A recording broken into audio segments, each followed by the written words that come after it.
Ayan na guys, ayan na, nagluluto na, ayan na, hinahalo na yung muy-muy para sa igado yan, ayan na.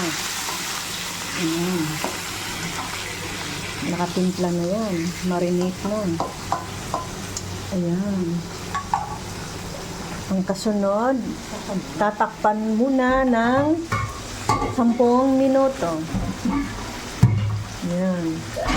Ito naman ay adobong paa ng manok. Ayan.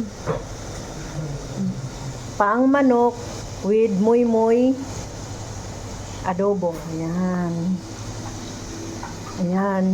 Hinugasan na rin yung balat ng manok, chicharon. Kala mo may birthday, no? May birthday nga pala kami. Nasa Pinas ang birthday. Ang aming apopo. Ayan, nilisan, titimplahan na yan. Ayan. Ayan po, ayan. Hindi yan pwedeng lulutuin na hindi hugas. Yan.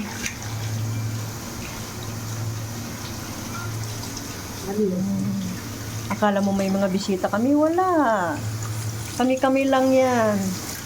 Mayaman kami sa ulam. Ulam na balat lang pala ng manok. Ayan.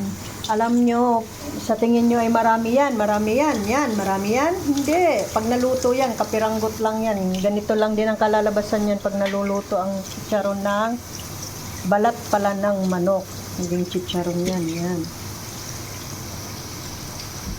Ayan. Ayan yung mga kacharot. Ayan. Ayan, busy-busy yung kalan namin. Ayan. Ayan. Kumukulong-kulo-kulo na siya. Ito ay mga 20 minutes ang kulo. Ito ay 10. Huwag daw gagalawin. Bawal gumalaw sa mga niluto ni si Mother Earth. Yan, yan. Yan. Maganda na ganung pagkay Ilocanang magluto. Diyos ko po. Hanapin mo ang luto ng Ilocana. Ayan, the best. Yan ay mga putahe ng mga Ilocana ay igado. Igado daw. Pero sa amin nito, anong tawag sa amin nito? May tawag sa amin. Ano ba to? Anong tawag dyan sa amin ng igado? Hindi. May tawag din sa amin ganyan. Ang igado sa amin, hindi ito ang patatas, kundi labanos. Yun ang igado.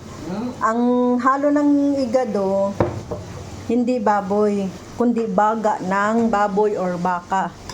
Ayan, ayan na.